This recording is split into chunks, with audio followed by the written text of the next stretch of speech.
L'âge d'or d'Hollywood était un royaume de glamour, de caméras et de visages immaculés.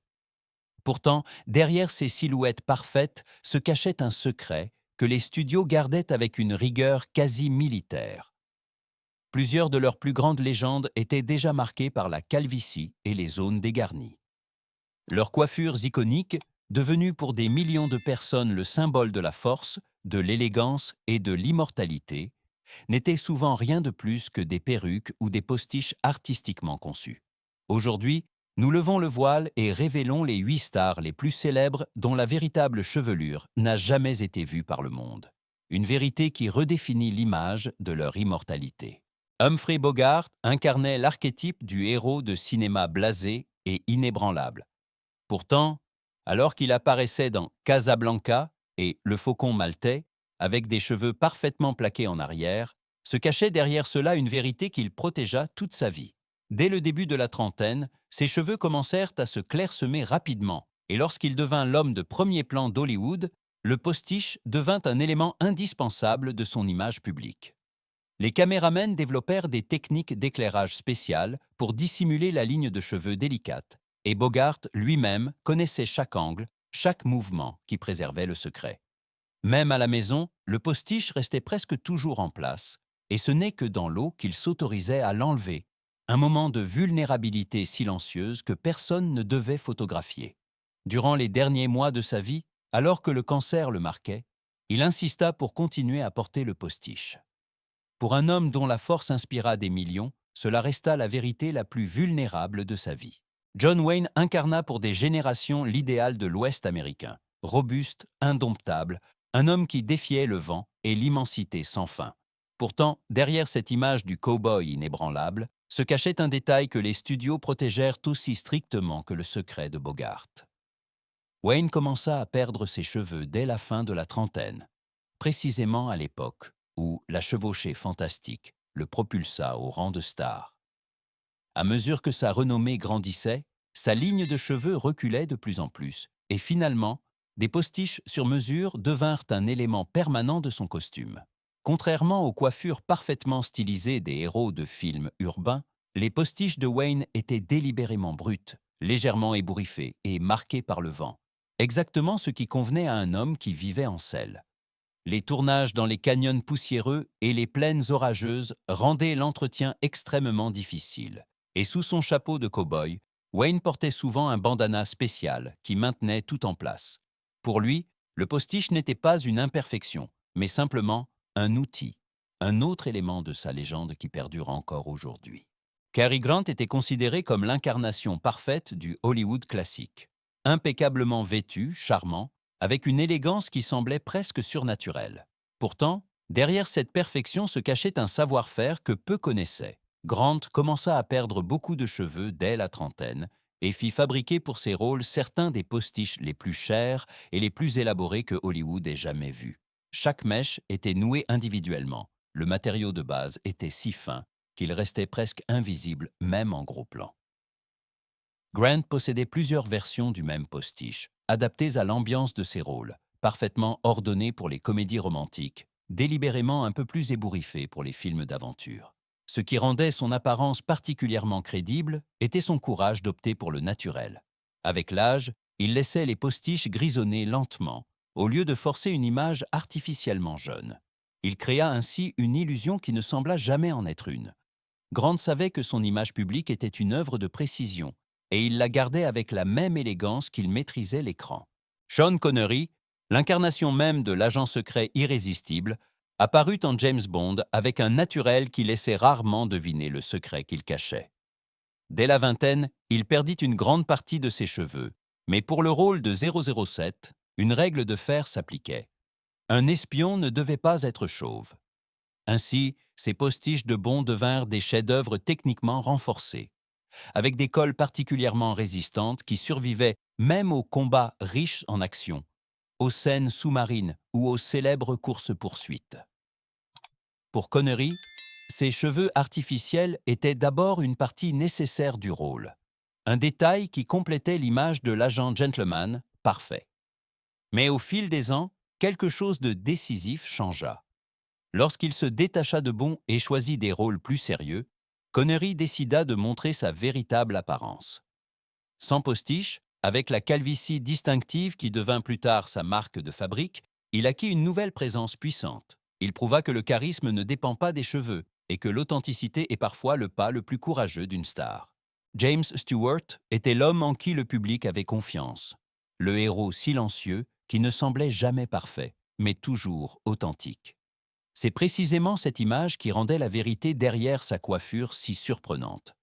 Dans ses premiers films, de Mr. Smith au Sénat à La vie est belle, Stewart montrait sans hésitation son front de plus en plus dégarni.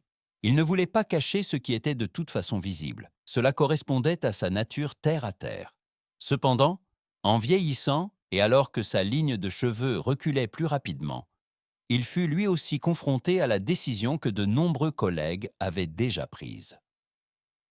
À partir des années 1950, notamment lors de ses collaborations avec Alfred Hitchcock, Stewart commença à porter des postiches, mais des postiches qui semblaient délibérément imparfaits.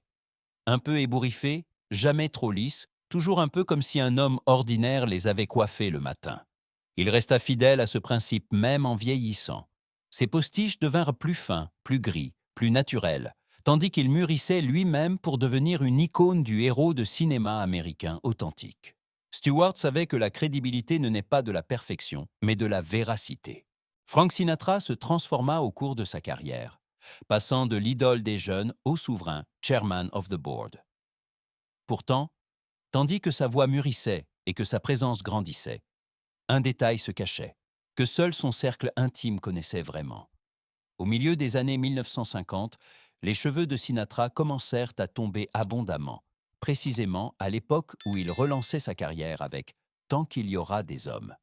Le postiche devint un compagnon silencieux, soigneusement choisi et parfaitement adapté à la scène, au plateau de tournage ou à la vie quotidienne.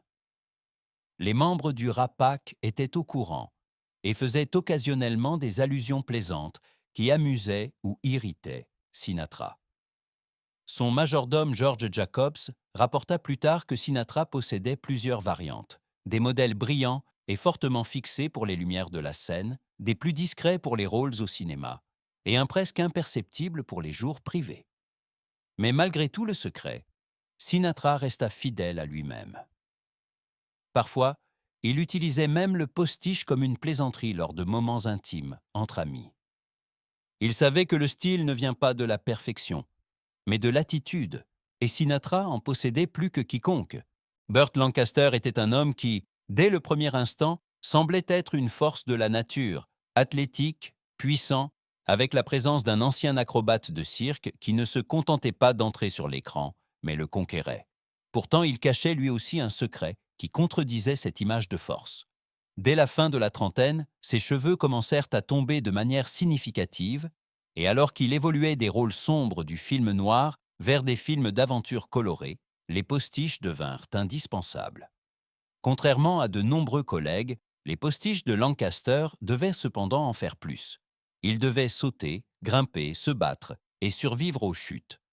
Les maquilleurs développèrent des techniques de fixation spéciales à base de filets fins et de colle forte, qui permettaient même des cascades risquées sans qu'une seule mèche ne bouge. Lancaster lui-même ne considéra jamais le postiche comme une faiblesse. Pour lui, c'était simplement un outil, une nécessité professionnelle, pas différente d'une poignée d'épée, d'un costume ou d'un accessoire. Il le portait sans vanité, avec la même sérieux qu'il abordait chaque rôle. Et c'est peut-être cette attitude qui fit de lui une légende. William Holden, autrefois le jeune et frais Golden Boy, se transforma au fil des ans en l'anti-héros blasé que le public admirait dans Boulevard du crépuscule ou Stalag 17. Pourtant, derrière cette transformation se cachait un changement que Hollywood hésitait à révéler. Dès le début de la trentaine, Holden commença à perdre beaucoup de cheveux, un problème que les studios dissimulaient soigneusement. Alors que Boulevard du crépuscule montrait encore sa ligne de cheveux naturelle, nettement reculée, il porta à partir de Stalag 17 des postiches qui, au début, ne faisaient que combler les lacunes, mais qui plus tard modelèrent de plus en plus son apparence générale. Holden lui-même avait une relation difficile avec ces compléments artificiels. Amis et biographes On rapportait qu'il les portait à contre-cœur en privé et qu'il avait du mal avec l'idée d'une apparence artificielle. Cela devint particulièrement visible lors du tournage du pont de la rivière Kwai. Le climat tropical rendait l'entretien des postiches presque impossible et occasionnellement de petites irrégularités trahissaient l'illusion.